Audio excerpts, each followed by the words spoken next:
अस्सलाम वालेकुम दोस्तों, मैं हूं माफिक। दोस्तों आज की इस वीडियो में हम फ्यूज़ के बारे में बात करने वाले हैं। दोस्तों आपको पता है कि इंडस्ट्रीज़ में MCB, MCCB, MPCB इन सब का यूज़ होता है। इसके अलावा अगर हम रिले की बात करें तो micro controller based relay, REF, REM ये सारी रिलेज यूज़ होती हैं जो कि एडवांस्ड रिलेज हैं। इसके अलावा अगर हम सर्किट ब्रेकर्स की बात करें तो SF6 circuit breakers, air circuit breakers, vacuum circuit breakers ये सारे जो हैं वो advance circuit breakers, advance release ये सारी यूज़ करने के बावजूद हम इंडस्ट्रीज़ में फ्यूज़ का यूज़ क्यों करते हैं? फिर वो HRC फ्यूज़ हो, नॉर्मल फ्यूज़ हो या माइक्रो कंट्रोल बेस्ड फ्यूज़ हो। ऐसे कौन से रीज़न से कि इतने एडवांस टेक्नोलॉजी के बावजूद हमें इंडस्ट्रीज़ में फ्यूज़ देखने को मिलते हैं, फिर वो ग्लास फ्यूज़ हो, HRC फ्यूज़ हो, कंट्रोल फ्यूज़ हो या सेमीकंडक्टर फ्यूज़ हो। तो दोस्तों फ्यूज़ से रिलेटेड ये सारी बातें आज हम इस वीडियो में कवर करने वाले हैं, तो वीडियो को एंड तक जरूर देखिएगा। अगर आपने चैनल को सब्सक्राइब नहीं किया तो चैनल को सब्सक्राइब जरूर कर दीजिएगा और साथ में बेल आइकन का भी प्रेस कर दीजिएगा ताकि आपको नोटिफिकेशंस टाइम टू टाइम मिलती रहें। दोस्तों इंडस्ट्री में जब भी कोई सीवियर फॉल्ट आ जाता है, जैसे कि अर्थ फॉल्ट हो गया या शॉर्ट सर्किट फॉल्ट हो गया, तो ऐसी कंडीशन में हम फ्यूज़ को ही हमेशा as a primary protection use करते हैं। दोस्तों पहला सवाल आता है कि अगर आपकी इंडस्ट्री में शॉर्ट सर्किट फॉल्ट आ भी गया, अगर अर्थ फॉल्ट आ भी गया, तो भी आपकी इंडस्ट्री में इतनी एडवांस्ड रिलेज लगी हुई हैं, इतनी एडवांस सर्किट ब्रेकर्स लगे हुए हैं कि वो शॉर्ट सर्किट फॉल्ट या अर्थ फॉल्ट को आसानी से ट्रिप करवा सकती हैं। उसके बावजूद हम प्राइमरी प्रोटेक्शन में फ्यूज़ को ही क्यों लगाते हैं? दोस्तों इसके जवाब में सबसे पहला जवाब आता है जीरो मेंटेनेंस कॉस्ट। आपका जो फ्यूज़ है वो जीरो मेंटेनेंस कॉस्ट जो है वो चार्ज करता है। आप जब भी कोई पैनल जो है आप परचेज करते हैं तो आप उसकी कास्ट देखते हैं, आप उसकी परचेजिंग कास्ट देखते हैं, आप उसकी मेंटेनेंस कास्ट देखते हैं। अगर आप उसकी प्रोटेक्शन के लिए रिले लगाते हैं तो उस रिले की भी आपको जो है वो मेंटेनेंस करनी पड़ती है। ऐसा नहीं है कि आपने रिले लगाई और उसको फिर छोड़ ही दिया। रिले लगाने के बाद या आप अगर MPCB भी लगाते हैं, आप सर्किट ब्रेकर्स भी लगाते हैं, तो उनकी भी आपको टाइम टू टाइम या ईयरली बेस्ड पे आपको उनकी मेंटेनेंस करनी पड़ती है। लेकिन जब आप बात करते हैं फ्यूज़ की, तो फ्यूज़ की कोई भी जो है वो कास्ट नहीं होती मेंटेनेंस की। आप जो है उसको लगा के आप उसको बिल्कुल ही भूल सकते हैं कि वो वहाँ पे लगा हुआ है। जब तक वो पैनल चल रहा है आपका फ्यूज़ जो है वो सही चल रहा है। जैसे ही आपका अर्थ फॉल्ट आएगा या शॉर्ट सर्किट फॉल्ट आएगा तो वो फ्यूज़ जो है वो अपने आप को डैमेज करके आपके पैनल को जो है वो बचा लेगा। अगर आप परचेजिंग की कास्ट की भी बात करें तो फ्यूज़ आपके परचेजिंग कास्ट के मुताबिक बिल्कुल ही चीप कीमत में आपकी जो है वो प्रोटेक्शन प्रोवाइड करता है आपको। अगर आप रिले की बात करें, माइक्रो कंट्रोल बेस्ड रिले हो या कोई भी रिले हो या सर्किट ब्रेकर्स हो, तो आपके सर्किट ब्रेकर्स और आपकी रिलेज जो हैं वो एक्सपेंसिव होती हैं एज़ कम्पेयर टू फ्यूज़।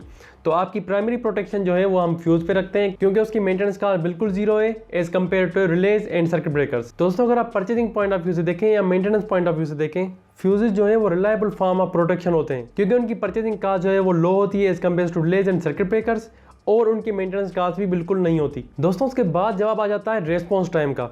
अगर आप कोई भी स्विच गियर परचेस करते हैं, अगर आप कोई भी पैनल परचेस करते हैं, तो उसकी आप प्रोडक्शन की जब बात करते हैं तो वहाँ पे बात आ जाती है रेस्पॉन्स टाइम की।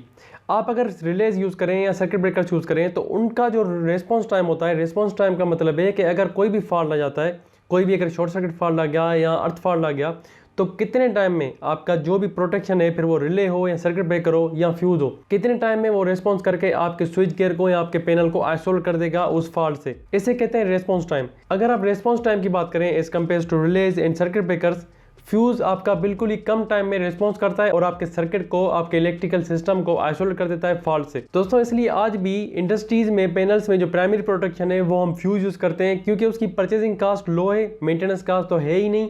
इसके अलावा उसका रेस्पॉन्स टाइम बाकी प्रोटेक्शन डिवाइसेस से बिल्कुल ही कम है। दोस्तों उसके बाद इसका आंसर आ जाता है सिंपलिसिटी। अगर आपके इंडस्ट्री में कहीं पे भी फॉल्ट आ गया और आपको उसको चेक करना है, आपको जो है वो ट्रबल शूटिंग करनी है कि फॉल्ट कहाँ पे आया हुआ है, तो आप सबसे पहले क्या चेक कर सकते हैं कि फॉल्ट में अगर सिवियरिटी है तो वो वहाँ कहाँ पे आई होगी। उसके लिए आप सबसे पहले फ्यूज़ अगर चेक करेंगे तो आपको वहाँ पे देखते ही पता लग जाएगा कि ये फ्यूज़ जो है वो ब्लोन है कि नहीं। उसके अलावा अगर आपको देखते ही पता नहीं लगता तो आप मामूली टेस्टर से या टेस्ट लैम्प से आप ये चेक कर सकते हैं, आप मल्टीमीटर से भी चेक कर सकते हैं कि वो फ्यूज़ ब्लोन है कि नहीं है। अगर उसी के कंपैरिजन में हम बात करें रिलेज की या सर्किट ब्रेकर्स की, तो उनको चेक करना इतना आसान नहीं होता। एडवांस्ड रिले जो है वो उनमें इंडिकेशन होती है कि आपके पास जो है वो ब्रेकर ट्रिप हो गया, लेकिन कौन से फॉल्ट पे हुआ है, कब ये फॉल्ट आया, ये चीज़ चेक करने के लिए आपको स्किल्ड पर्सन की ज़रूरत पड़ेगी। ये इतना आसान नहीं होता कि आप रिले में जो है वो ऐसे ही जाके चेक कर लें। लेकिन जब आप फ्यूज़ की बात करें तो कोई भी बंदा उसको टेस्टर से या मल्टीमीटर से चेक कर सकता है कि ये फ्यूज़ जो है वो उड़ चुका है। तो आप आसानी से अंदाज़ा लगा सकते हैं कि फॉल्ट जो है वो सीवियर आया है कि उसकी वजह से आपका जो है वो फ्यूज़ ही ब्लोन हो गया है। तो दोस्तों अगर आपसे इंटरव्यू में कोई भी क्वेश्चन पूछता है कि इतने एडवांस टेक्नोलॉजी के बावजूद, इतनी एडवांस्ड प्रोटेक्शन डिवाइसेस के बावजूद हम आज भी इंडस्ट्री में फ्यूज़ेस का यूज़ क्यों करते हैं, तो आप उनको ये सारी पॉइंट्स बता सकते हैं। दोस्तों अगर आपको वीडियो पसंद आई हो तो वीडियो को लाइक एंड चैनल को सब्सक्राइब जरूर कीजिएगा। मिलता हूँ ऐसे किसी इंटरेस्टिंग टॉपिक के साथ, तब तक अपना ख्याल रखिए। अल्लाह हाफिज़।